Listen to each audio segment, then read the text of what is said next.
On the morning of August 12th, 1847, when the air over Beaufort County lay heavy with heat and the courthouse bricks sweated like men in Sunday coats, Colonel Nathaniel Pritchard strode up the steps and set a hook in the town's jaw. The crowd had gathered for land petitions and minor quarrels, the ordinary commerce of law, and instead found itself front-row witness to a wager that felt like blasphemy uttered in a sanctuary. Pritchard, lean, hawk-nosed, ramrod straight, chose a place where his voice would carry and invited his oldest adversary, Judge Marcus Holloway, to meet him there in the open. He did not preface or plead, he announced.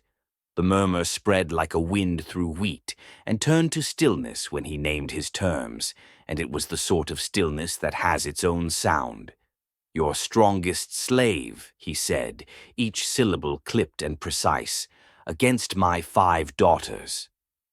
Men blinked as if smoke had found their eyes. Women made small, involuntary sounds. A boy laughed once and then swallowed it. What kind of contest could pitch a grown man, known for strength and stamina, against 5 girls, however well born? What training, hidden behind the live oaks and shuttered windows of Willow Bend, could make a father look upon his daughters and see, not children, but an argument to be proved? The courthouse clock counted breaths between shock and curiosity. 60 people, maybe more, stood in a ring of silence and watched Holloway's face grow red, then cool. He was everything Pritchard was not, genial, sociable, at ease among friends and favors. And yet pride is a solvent that finds the crack in any man. When he said yes, the sound went through the crowd like a door slamming, and some swore later they felt a shiver, as if a grave had been opened. None yet knew that 3 physicians who would touch the Pritchard girls before the year was out would leave South Carolina, and 1 daughter would not live to see first frost. 9 years earlier, in the spring of 1838, Elizabeth Pritchard had died after her 6th pregnancy, and grief, like a slow poison, changed the geometry of Willow Bend.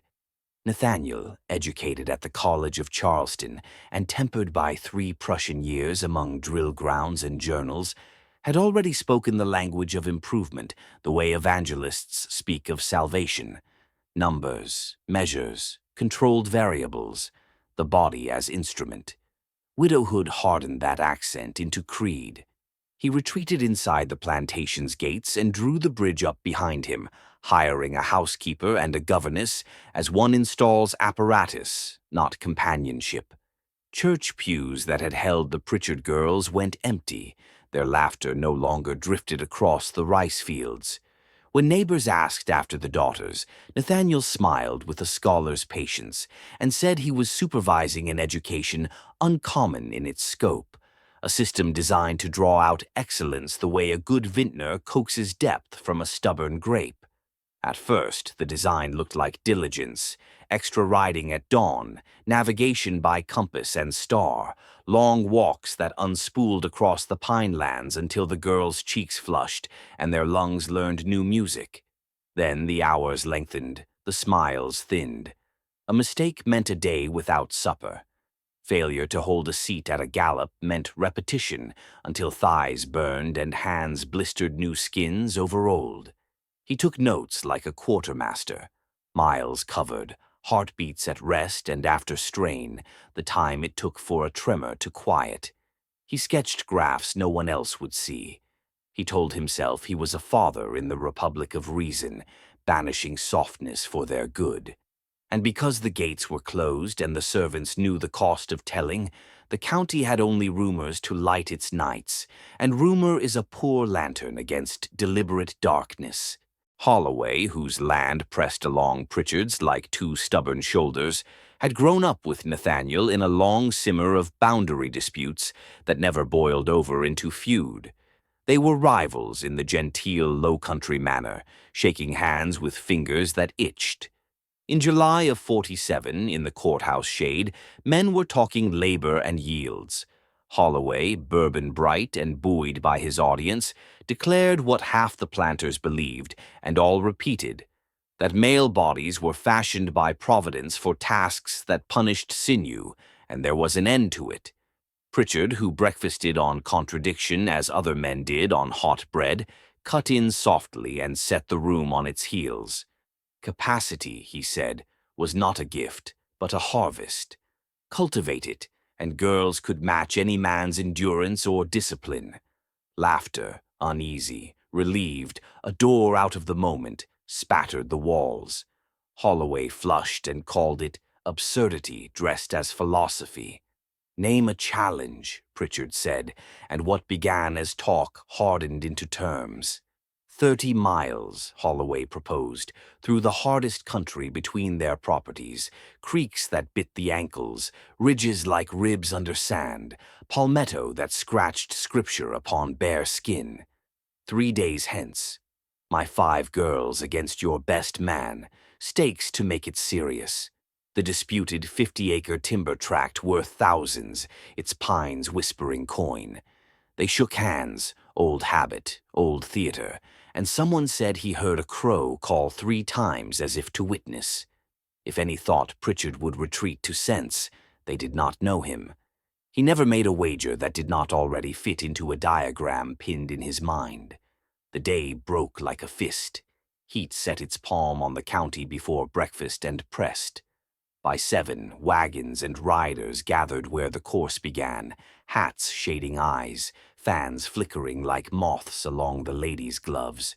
Dr. Thaddeus Cromwell, a careful man whose conscience sat straight-backed, came to see that exertion did not turn to harm.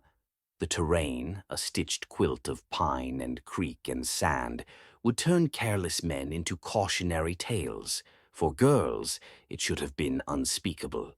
Holloway arrived with Samuel, 32 and long in the leg, a man whose strength was not hearsay but practice. Those who knew horses knew Samuel and trusted his judgment in the saddle. Those who watched him now saw a stiffness in his jaw and a distance in his eyes as if he had stepped too close to something that hissed. Then Pritchard came, as a general comes, ahead of his column. Behind him 5 gray mares, matched as if ordered from a catalogue of symmetry, stepped neatly under 5 riders whose likeness was almost art. The girls wore riding habits severe enough to be uniforms. Their spines were one line. Their hands repeated each other like a copyist's script. Their faces, God help the onlookers, were smooth as porcelain, eyes like shutters pulled to the same notch. Cromwell offered to examine them and met a wall. Not necessary, Pritchard said without raising his voice. It was the kind of refusal that is also a threat dressed as courtesy, and Cromwell, measuring risk against scene, withdrew with the taste of copper in his mouth. At 8 precisely, the pistol spoke. The 5 moved as one object split into 5 shadows. Samuel followed 2 beats late, as if his body knew something he preferred not to name. The tree line took them like a mouth. At 10:15, Willingham Creek carried sound ahead of sight, and then the girls were there, single file, water flashing at the mare's knees, formation unbroken, protocol ignored. Cromwell called and was not heard. He marked the time, 2 hours and a quarter for 10 hard miles, fast but not unearthly, and waited with a heat that wasn't only weather beneath his ribs. 7 minutes later, Samuel came on, horse lathered to the flanks, breath dragging. When the doctor flagged him, he reined without argument, and the quiet that followed felt like a man deciding which truth would cost him least. Something wrong with those girls, he said, eyes on the ridge line, not the doctor. The way they ride ain't natural. He told of the smallest, Virginia, spilling at the creek, head opened by a rock's thoughtless edge, climbing back to saddle with no sound, following the line because the line moved forward. A shiver ran over Cromwell's skin that had nothing to do with breeze. "Which way?" he asked, and Samuel pointed but would not follow. He had seen horses broken past wisdom, seen good animals go into a place where obedience and terror were indistinguishable. He would not chase that place. Cromwell rode on with urgency, snarling at his heels. At the second checkpoint, officials reported what Samuel had already told him. Blood on the youngest girl's face. No pause, no flinch. No sign that pain had a language they still remembered. "Do we stop this?" an official asked, guilt already tunneling. "We're stopping," Cromwell said, and put his heels to his mount. 3 miles from the finish, the formation had dissolved into survival.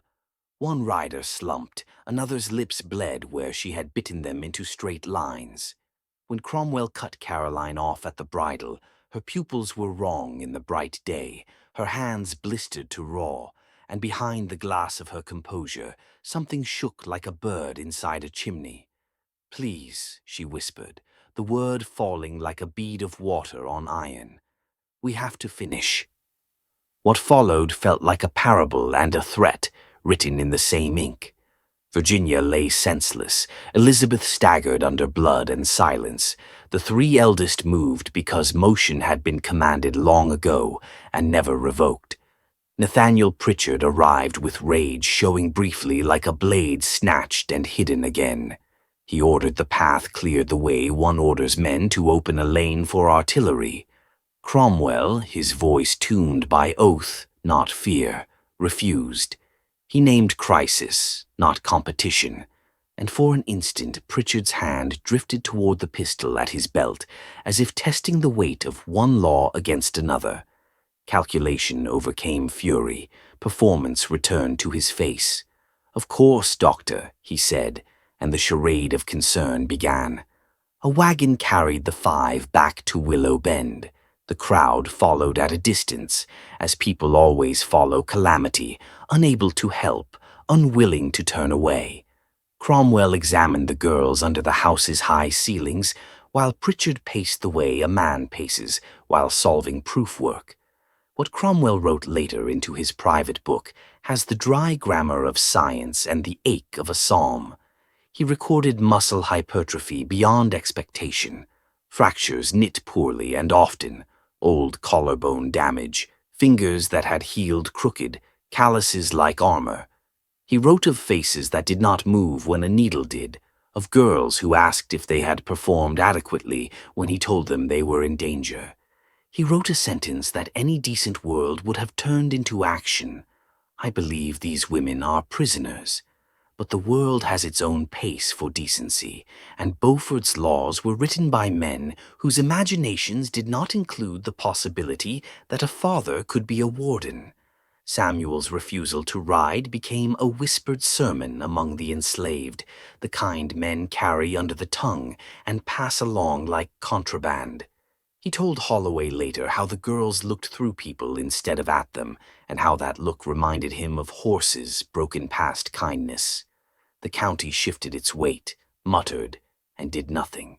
The 50 acres went to Holloway on a technicality of forfeiture, and Pritchard did not so much as blink, which told any who watched with care that land had been laboratory, not prize. After the race, Willow Bend pulled its shutters tighter, as if protecting a fever. Harvest came and gave men something else to say out loud, but Dr. Cromwell could not convince himself that silence meant improvement. Twice in September he went to the gates with Virginia's name on his lips and was turned away at the alley by servants who looked everywhere but at his face. On the second visit he saw, high in an upstairs window, the faint, arrested flash of white, a scrap of paper pressed to glass by a hand he thought was Caroline's, and he felt the bite of helplessness, which is a cowardly feeling because it tempts a man to call prudence what is, in fact, fear. He wrote to the Charleston Medical Society, and the letter that returned spoke the cool language of process, which is sometimes just a scab over indifference. No evidence of immediate mortal danger, no instrument of intervention. Meanwhile, inside those locked rooms, Caroline had begun her own practice of record. Perhaps it was a habit learned from watching her father measure and note. Perhaps it was the last thread of a childhood with a mother who believed in words. She hid a journal beneath a loosened board, and into it she poured the days, work sets, punishments, the hiss of praise that meant nothing, The way Anne's hands began to shake in the mornings, the way Margaret stared at the middle distance as if listening to something only she could hear. Miss Sarah Lindley, the governess, a cautious woman who had taught grammar to girls who had no time for it, went to Holloway and told him what her conscience would no longer let her carry alone. He answered with the law's grim arithmetic. A father's rights in South Carolina were a wall built of oak and habit. Unless he tried to kill them with a knife in front of witnesses, his word governed. The county's decency, such as it was, had found the limits of its imagination. Winter was a thin line on the calendar.